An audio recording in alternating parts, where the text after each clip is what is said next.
this is Mitch, your welder fabricator at kettlecornsupplies.com, and what we're going to do tonight is fulfill a request I get from a lot of customers, which is how to pop kettle corn and what the recipe is. So why don't you come over here and we'll get started. Okay, I use and buy from Costco this regular old Mazola corn oil. It's about the same price as the big restaurant stores have. They sell them in 5 gallons. I just like the fact that it's 2.5 gallons and it's easier to pick up and move around. So we're going to start off with about 3, a little bit less, 2.5 to 3 cups of oil. Then we're going to have 6 cups of corn, and we're going to have 2 cups of sugar, and then I'm going to spend about that much time shaking the salt on the popcorn after it's in the cooling table. After it's been cooled and sifted, we're going to put it into a bag. So let's get started on this. All right, here we go. Let's light her up.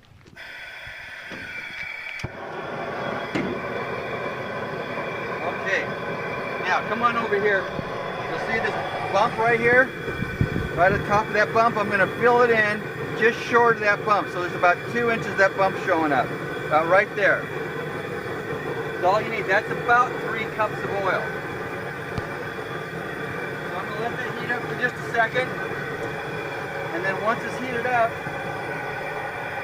it just about is. You see, I'm going to get some popcorn. I don't need much. I'm going to put it in here. Now I'm using this as a gauge. Then I'm going to grab my stir stick. And while this is heating up, I'm just going to barely move it because I don't want the whole kernel to get too hot because it'll burn on one side. So what I'll do is I'll just touch it a little bit. I'm not really stirring, I'm just kind of moving it around gently. When I start seeing it pop, as you can see the oil is starting to bubble, I'm going to grab the 6 cups and dump it in there. That tells me this is 300 degrees and that it's about ready to start popping. Now when I put the popcorn in, it's going to cool down. See, now it's popping. I'm going to put it in there. Now I'm stirring a little bit. I want that oil covering it. I'm going to turn my heat down just a little bit.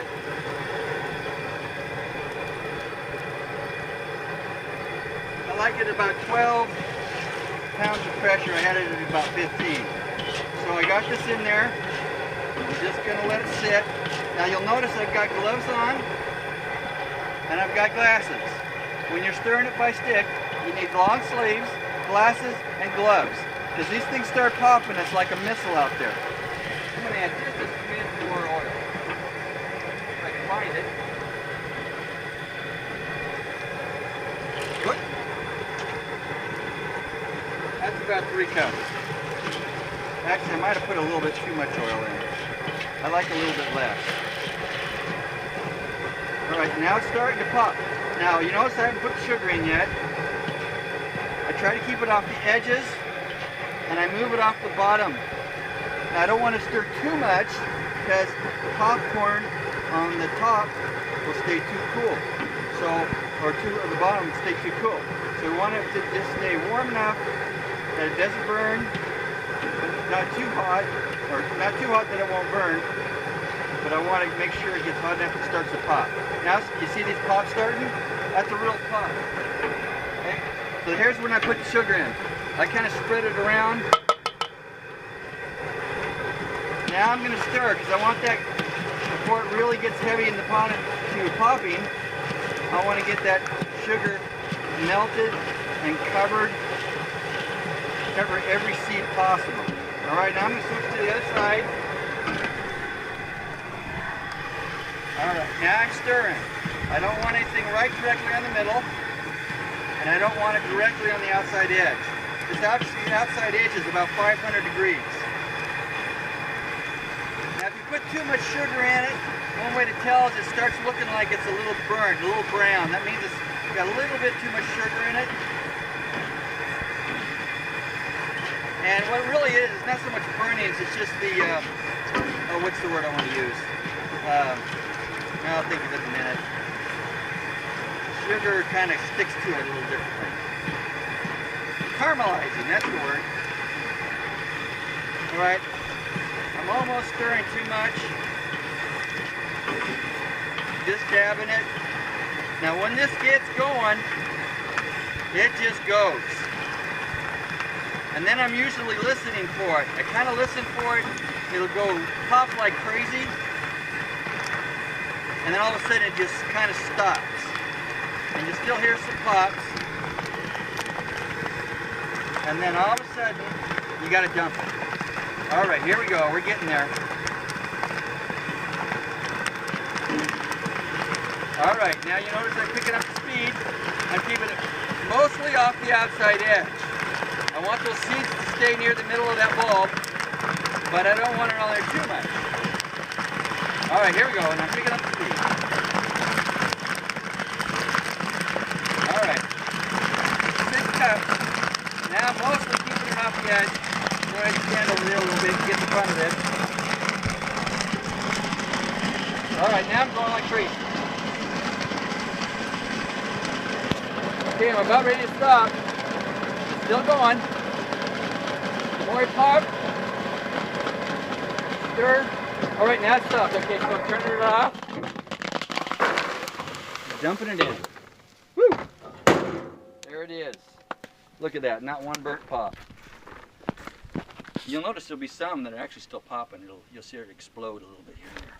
Okay, see, there was one. Okay, good. That was a good batch. So now, I take the kettle corn and I put it in my sifting table. There, go this way so you can see it. Now you immediately heard the sound of the seeds falling into these buckets down here. And what we're doing is, you see these holes? The seeds that aren't popped and the smaller pieces get shoved down there. So we're going to do that. And while Spencer's filming this, I'm going to get the salt. And you got to have this stuff cooled, because if it's too hot, and notice how much I'm putting on here. It's not a lot. If it's too warm, you try to put it in the bag a little too fast, it'll melt the bag. So normally I have 2 of these, but I ran out. And you can just go back and forth. Sometimes I use the stick. Stick's fun too. And stir it. Yeah, that works good. So, okay. And I usually stop when I stop hearing stuff falling through. Now you can do this all night and stuff will fall through, but you can tell right off the bat. Now I'm going to put a little bit more salt on it. Now I tend to like a lot of salt, and since I'm making this for myself and my neighbors and family, I'm going to have a lot of salt. Okay, let me grab a bag here. Let's grab the long one. I think that's the long one, yeah. I have 3 bags. This is the large one, it's 24 inches. The medium is 18 inches, and the small is 12 inches. They're all 8 inches wide. I get them from a company in Tacoma called Polybag LLC. That's their website, polybagllc.com. There we go. All right. Let's clear out a spot. Now I like to use these ties right here. Some guys like to use the tape machines. I like the ties. That way if a customer eats some, they can tie it back up. With the tape machines, you kind of have to, it's faster for the popper and everybody, but the customer can do it. There you go. That's how you make a bag of kettle corn. And one batch here will get 2 of these larges, 2 mediums, and 2 smalls, which is about $30 worth. I sell them for $3, $5, and $7. So you'll get about $30, and I can do about 4 to 5 batches an hour. That's pretty good. That's $120, $150 an hour if you're popping nonstop. All right, thank you very much. We'll see you later, kettle corn cousins, and remember to be mighty.